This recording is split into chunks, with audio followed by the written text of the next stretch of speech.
அளவு வேணும். தப்பு செஞ்சமா தாராளமாக பேசு.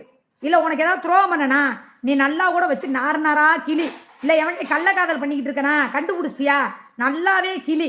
சும்மா இருக்கிறவளை அப்போ வந்து 6 வருஷத்துக்கு போனால் 6 வருஷம் இப்போ வரைக்கும் போய்கிட்டு கழட்டி காமிச்சிட்டு விடிய விடிய. அதனால தான் உங்கள் அம்மா இங்கே நான் சொல்லுவேன், இவங்க அம்மா வீட்டுக்குள்ள வச்சு இவ சில்மிசம் பண்ணனால தான் அவங்க அம்மாவே வீட்டை விட்டு அடிச்சு பற்றி இருக்கு.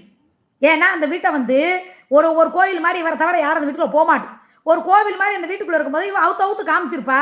அந்த அம்மா ஆத்திரமாயிருக்கு, ஏன் முன்னாடி நீ இந்த வேலையை பார்க்குறியான்னு சொல்லிட்டு அடிச்சு பற்றி விட்டுருச்சு, நினைக்க விட்டுச்சு அந்த வீட்டுக்குள்ள. அந்த அம்மா சொல்லு பாப்பா, நானும் தான் 3 வருஷம் பார்த்தேன், சோறு கொடுத்தேன், இறந்து போனதுக்கு முன்னாடி கூட அந்த வீட்டை போய் கழுவுனே எல்லாம் பண்ணனே வச்சேன். இவளை எப்படி இருக்க விடும்? எந்த உண்மையான தாயா இருந்தா அந்த வீட்டுக்குள்ளே அவளை இருக்க விடவே விடாது. புரியுதா? ஏன்னா அந்த அம்மா அவர் செத்த அவங்க அப்பா இவங்க அப்பா செத்ததுக்கு முன்னாடி அவங்க அம்மா தனியாக தானே பிள்ளைய வளர்த்துச்சு. நினச்சிருந்தா இன்னொரு ஆம்பளை கல்யாணம் பண்ணிட்டு போயிருந்துருக்கலாம்ல. அப்படி இருக்கிற ஒரு வீட்டுக்குள்ள போய் இவ காட்டின சில்மேசத்துக்கு இருக்க முடியுமா? சண்டை சக்காதாச்சு இல்லை. ஒரு 10 நாள் தான் இருந்தாங்க, நாரி நாத்தமாயி வீட்டையே காலி பண்ண சொல்லிட்டாங்க. அப்படி ஒரு வாழ்க்கை வாழ்ந்துருக்காங்க 2 பேரும். அப்படியே உரசாம அதுக்கு விளக்கம் கொடுத்தேன் பாரு. நாங்கள் 2 பேரும் உரசாம அந்த இடத்துல புள்ள பத்தமா உரசாம நீ புள்ள பத்துமா பத்ததுக்கு பின்னாடி என்னென்ன ஓட்டையில விட்டானு யாருக்கு தெரியும்? தெரிஞ்சா மட்டும் நீ என்ன புடுங்க போறியா? ஒழுங்கா பேசுறேன்னா அப்புறம் மூஞ்சி மரம் உடச்சு விட்டுருவேன், மரியாதை கட்டு போயிடும். வாத்தா என்ன பிள்ளை பத்ததெல்லாம் என்ன இது பண்ணிக்கிட்டு இருக்கியா? நீ தேவ புண்டெல்லாம் பேசுறேன்னா அப்புறம் லைவை கட் பண்ணி விட்டுருவேன். மரியாதையா பேசு, ஒரு அளவா பேசு. ஓவரா போனா அந்த இடத்துல என்ன பிள்ளைகள் இருக்கிறாங்க? என்ன பிள்ளைகள் இருக்கிற? நீ தானே சொன்ன நீ பெத்த பிள்ளை ஓட்டையில இருந்தா ஊர் பேர் பூரா விட்டேன். நீ விட்டுக்கிட்டு இருக்கீங்க, நீ தான் விட்டுக்கிட்டு இருக்க. மரியாதை போயிரு. என்ன புட்டைக்கு போகக்கூடாதுங்கிற?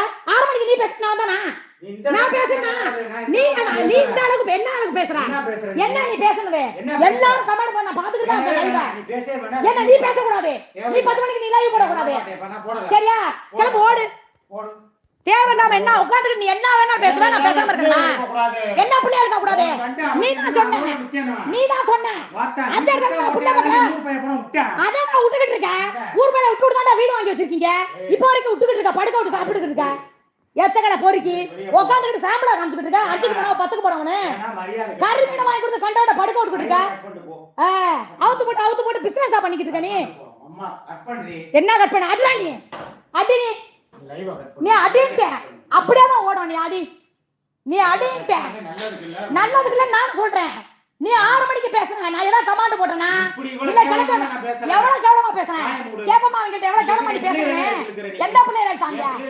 ஏன் நீ இருக்கலையா? என்ன சொன்ன நீ? நான் அந்த இடத்துல படுக்காமையா புள்ளா முசி நீ தானே கேட்ட? அப்புறம் எவன் விடாமையா இருக்கேன் அவன்டா வரைக்கும்? பல பேர் விடாம வச்சுக்கிட்டு தான் நீ பாத்துக்கிட்டு இருக்க. இன்ன வரைக்கும் விட்டுக்கிட்டு தான் வேடிக்கை பார்த்துக்கிட்டு இருக்க. ஒருத்தனை வீட்டுக்குள்ள விட்டு படுக்க விட்டு பேச வேண்டாம். அப்படிதான் பேசுவேன். அவன் 6 மணிக்கு என்ன வேணாலும் பேசுவானா?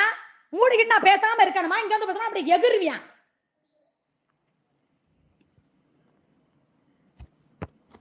நீதானே சொன்ன அந்த ஆளு என்ன பண்ணினாலும் இனிமே கேட்க மாட்டான்னு.